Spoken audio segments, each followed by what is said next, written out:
Danau Poso terletak di kota Tentena, Kabupaten Poso, Provinsi Sulawesi Tengah.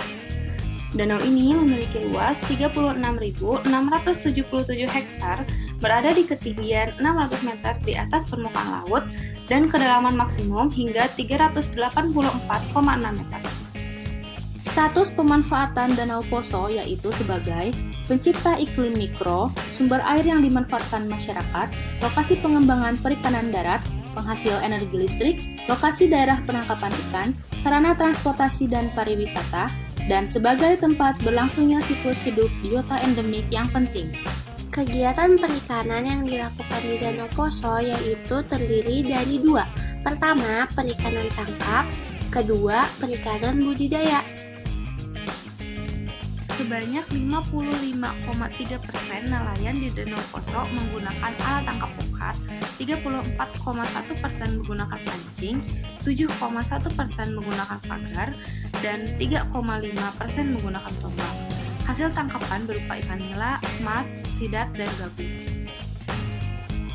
Dalam perikanan budidaya di Danau Poso yaitu terdiri dari karamba jaring apung atau KJA. KJA yang ada di Danau Poso yaitu memiliki luas sebesar 74.275 hektar. Permasalahan gulma dan eutrofifikasi di Danau Poso belum menunjukkan ke tahap yang serius. Dari hasil perhitungan kandungan nitrat dan nitrit di Danau Poso menunjukkan bahwa kawasan perairan Danau Poso masih di bawah ambang baku mutu air yang disyaratkan, sehingga proses eutrofifikasi belum banyak terjadi atau eutrofifikasi sedang. Tumbuhan air di Danau Poso masih jarang ditemukan. Hal ini dikarenakan karena tingkat kesuburan Danau Poso ringan. Namun, pengaruh limbah-limbah pertanian yang masuk ke badan air di sekitar Danau Poso akan meningkatkan proses eutrofifikasi.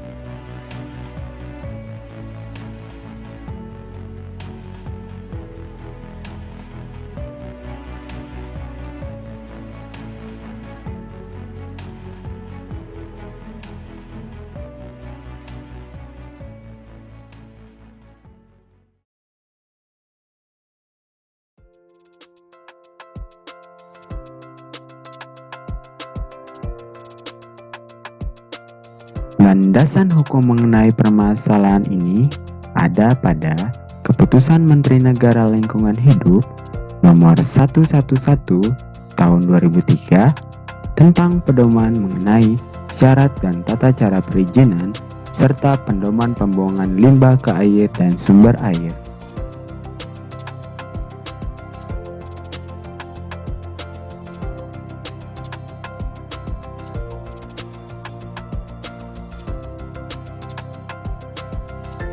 Visi kebijakan pengelolaan ekosistem Danau Poso, yaitu melestarikan fungsi ekosistem danau untuk kepentingan generasi sekarang dan yang akan datang. Sedangkan misinya adalah melakukan tindakan konservasi dan pemanfaatan yang bijak atas danau, mengikut sertakan peran aktif masyarakat setempat, dan meningkatkan kapasitas kelembagaan dengan kerjasama, koordinasi, dan keterpaduan antar pemangku kepentingan. Hak penguasa Danau Poso dan sekitarnya adalah hak kolektif kesatuan masyarakat hukum adat untuk mengatur dan mengurus pengelolaan sumber daya alam di Danau Poso secara tanggung jawab. Beberapa permasalahan status pengelolaan Danau Poso menurut Kementerian Lingkungan Hidup Republik Indonesia tahun 2014, yaitu: pertama, kegiatan pembangunan yang dilakukan menggunakan pendekatan kebijakan top-down approach dan bersifat sektoral serta kedaerahan, sehingga diperlukan koordinasi antara bottom-up and top-down approach.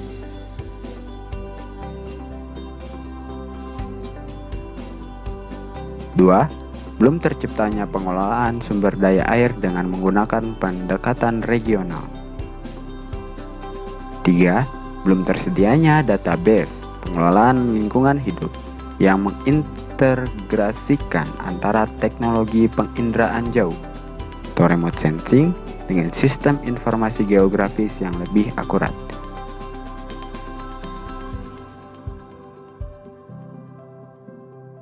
Empat, belum adanya pengembangan sistem monitoring dan evaluasi lingkungan danau yang diintegrasikan sistem informasi lingkungan danau.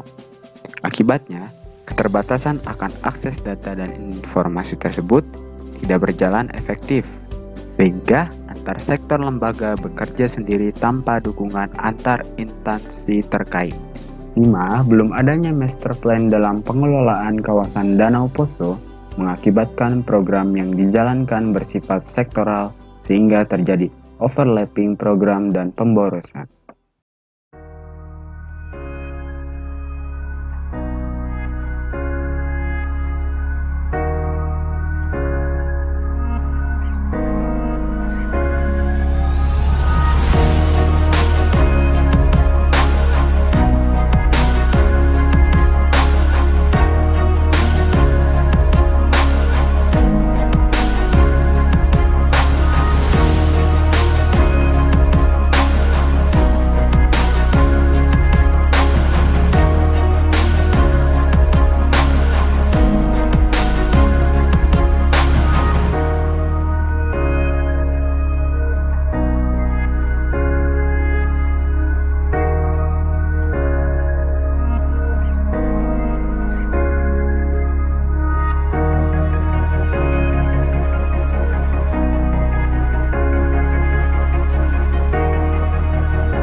Perencanaan pengelolaan perairan Danau Poso.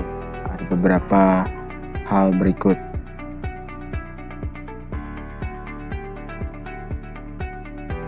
Yang pertama, penerapan rencana tata ruang Kabupaten RT/RWK secara tegas dan konsisten pada ke-9 wilayah Subdas.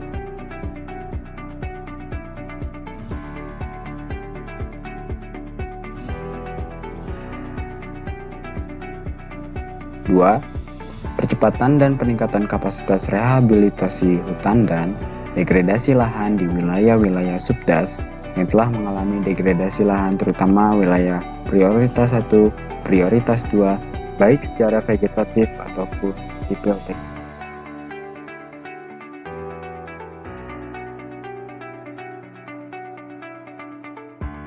3. Penerapan sistem zonasi pada kawasan lindung secara partisipatif, terutama pada wilayah cagar alam Bancea.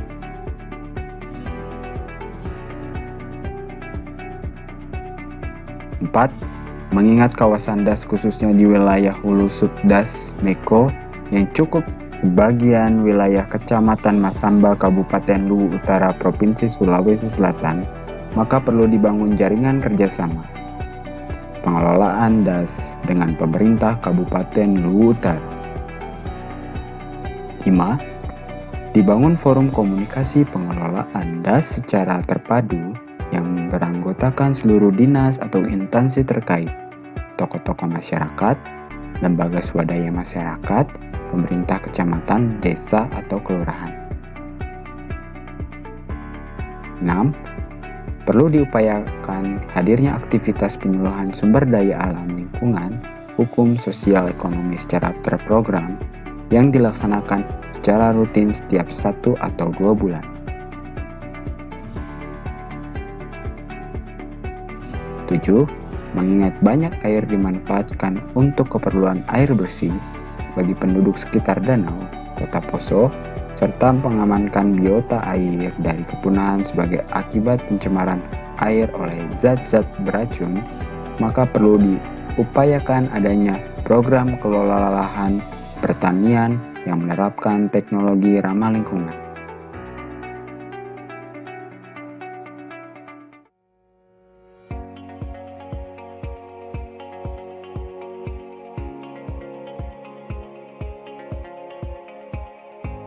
Tahu di perairan Danau Poso itu masih jarang ditemui ganggang, eceng gondok. Karena hal tersebut kandungan nitrit dan nitratnya masih kecil dan di bawah ambang baku mutu air yang disyaratkan. Sehingga proses eutrofikasi belum banyak terjadi. Namun tidak menutup kemungkinan pengaruh limbah-limbah pertanian yang masuk ke badan air di sekitar Danau Poso akan meningkatkan proses eutrofikasi ya. Eceng gondok ditemukan relatif sedikit. Bila terjadi, eutrofikasi dapat memacu perkembangannya sehingga jadi banyak. Kandungan BO2-nya pun sebesar 3,30 mg per liter, COD-nya sebesar 10,8 mg per liter. Artinya air Danau Poso telah mengalami pencemaran oleh bahan-bahan organik, terutama berasal dari limbah rumah tangga dan industri. Danau Poso terdapat kandungan logam berat tembaga sebesar 0,06 mg per liter, besi 0,03 mg per liter, dan sulfat 0,650 mg per liter yang dapat dinyatakan masih kecil dan belum melewati batas yang disyaratkan. Danau Poso juga telah mengalami pendangkalan mencapai luas 7.000 hektar atau sekitar 19,23% dari total luas yang dikategori agak dangkal, nggak dangkal. Dan Danau Poso itu salah satu danau prioritas yang ditetapkan dari ke-15 danau yang ada di Indonesia, sehingga danau ini harus tetap terjaga dan tetap lestari agar kebermanfaatannya itu berkelanjutan dan tidak terjadi kerusakan ekosistem yang ada di sana, sehingga biota-biota air juga masih ada di sana dan tidak terjadi kepunahan. Dan alangkah baiknya kita sebagai masyarakat yang bersih dan bisa membantu dalam melestarikan lingkungan kita sendiri. Dan jangan lupa untuk selalu memperhatikan sekitar kita agar saling membantu dalam menjaga lingkungan kita semua. Mungkin sekian dari video yang kami paparkan. Semoga video ini menjadi manfaat bagi kita semua dan menjadi pelajaran juga buat kita semua agar kita tetap selalu menjaga lingkungan yang ada dan mengetahui kondisi yang ada. Sekian dan terima kasih.